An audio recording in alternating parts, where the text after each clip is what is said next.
Quand le malheur des uns fait le bonheur des autres, dans cory.sled.fr du 17 mars 2021. La fonte accélérée du pergélisol, qui recouvre une grande partie de la Fédération de Russie, met en péril de très profitables activités, dont les activités minières. Le réchauffement de la région septentrionale russe a des conséquences brutales, comme les incendies géants ayant ravagé une partie de la Sibérie et de l'extrême-orient russe en 2019 et 2020.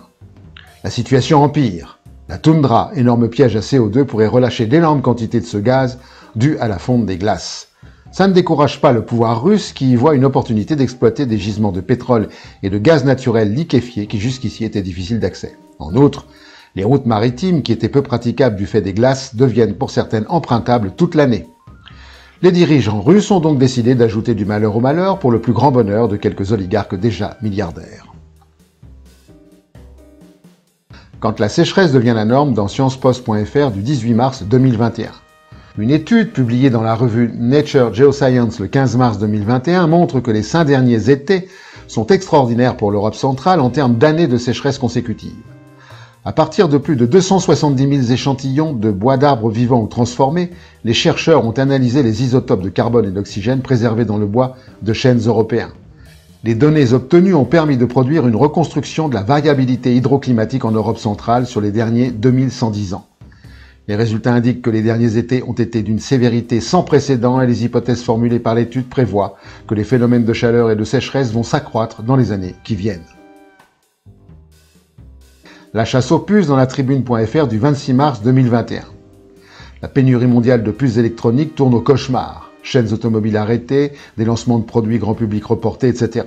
Ford a annoncé que ses bénéfices pourraient subir une baisse allant jusqu'à 2,5 milliards de dollars cette année en raison de la pénurie de puces. Nissan ralentit la production de ses usines au Mexique et aux États-Unis.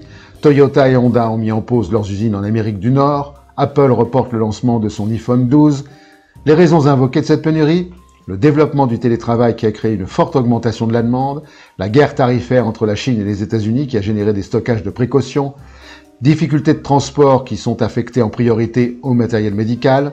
Il faut se rappeler que les 2/3 de la production actuelle des puces informatiques de premier plan proviennent de Taïwan. Chaque pays reconsidère donc la mondialisation et tente de corriger ses effets en pensant à relocaliser la production des puces. Il semble que l'indiscutable autorégulation du marché soit à nouveau discutée. Les débits sont fous dans La Relève et la Peste.fr du 22 mars 2021. Le laboratoire de l'ETH Zurich a réuni les données de 7250 stations de mesure des débits de rivières autour du monde et en a conclu qu'entre 1971 et 2010, certaines zones se sont globalement asséchées, tandis que d'autres ont vu leur débit d'eau gonfler. Les régions comme la Méditerranée et le nord-est du Brésil sont ainsi devenues plus sèches, tandis qu'ailleurs, le volume d'eau a augmenté comme en Scandinavie.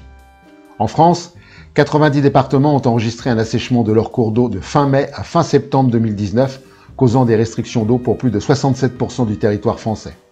Conclusion de Météo France, ces événements de sécheresse à répétition sont bien en partie liés au changement climatique.